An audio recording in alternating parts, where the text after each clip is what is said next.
The Champaign County Humane Society's Urbana shelter was built in 1988. That was 30 years ago, and since that time, only minor changes have been made to this building, while a lot has changed in the field of animal sheltering and the services we provide. That's why we're currently raising money to expand our PawPrint, to renovate our facility so we can better meet the demands we face today and for many years to come. I'm going to take you through the shelter to show you why we need to renovate and how we plan to improve our space. Here we are in the main lobby, where our adoption staff meet visitors who come to see our animals. This is the intake area, where we check in new animal arrivals and complete the owner relinquishment process. Part of our renovation plan is to move the intake area to another part of the building. Relinquishment can be an emotional time for the pet owner and a stressful event for the animal. Managing intakes in this very public area is difficult for everyone. We're going to create a dedicated space for processing intakes at the other end of the building. The new intake area will be private, more respectful of the feelings of the pet owner and the difficult transition that the animal is going through.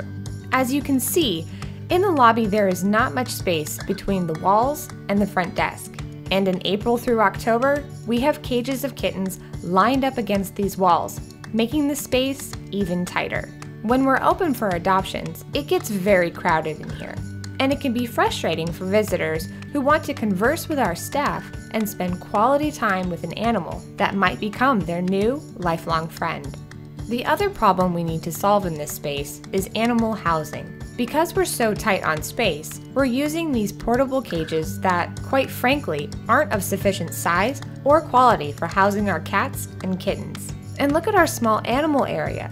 This hallway is where we have our rabbits, guinea pigs, hamsters, and other critters. It's the hallway between the front desk and the kennels. And the critters can hear barking dogs all day long. Plus, there's steady foot traffic by their cages all day. What's the fix for all of this?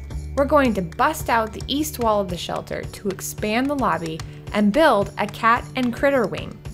We'll also install state-of-the-art cages designed specifically to meet the highest standards for keeping animals healthy and comfortable in a shelter environment. Our lobby will be more spacious, and visitors will have a calm and welcoming space to meet their next four-legged forever friend. Welcome to the dog adoption area. Our staff and volunteers do a great job of keeping it clean, but there really is no way to make chain-link kennels look good. They're also very hard to disinfect and constantly need repair. To give the dog area a facelift and make this place feel less like a dog pound, we're going to take out all the chain link and replace it with modern kennel fronts of glass, stainless steel, and fiberglass. We're also going to resurface these floors and generally spiff the place up. This is the cat isolation ward, where we house cats recovering from viral or bacterial infections that could be contagious. As you see, it's located right next door to the kennels, and hearing dogs bark can be pretty stressful for cats, and stress can impair recovery. We're going to relocate our cat isolation ward to a quieter area of the building to give cats a much more comfortable place to get well. Here in the medical lab, staff, interns, and volunteers perform routine examinations and administer necessary treatments to animals throughout each day.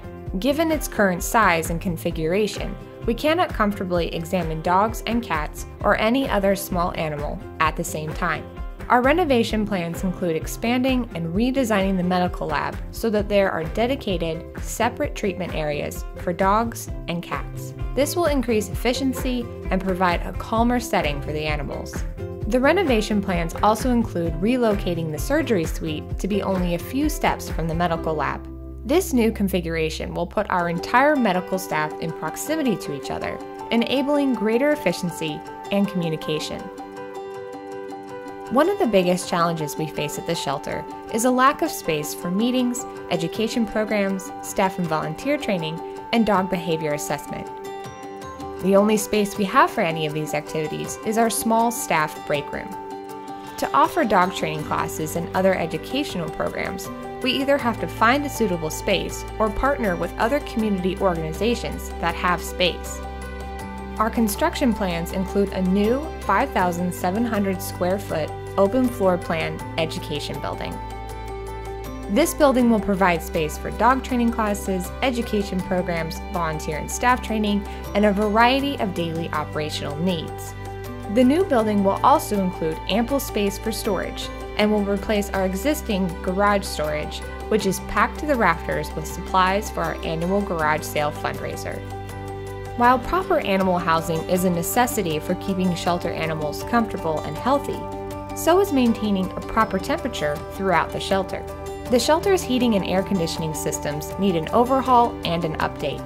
Maintaining the outdated, inefficient system is costing the society a lot of money in repairs, and it's critical that we replace major components of the system as soon as possible, or we'll risk system failure during the summer.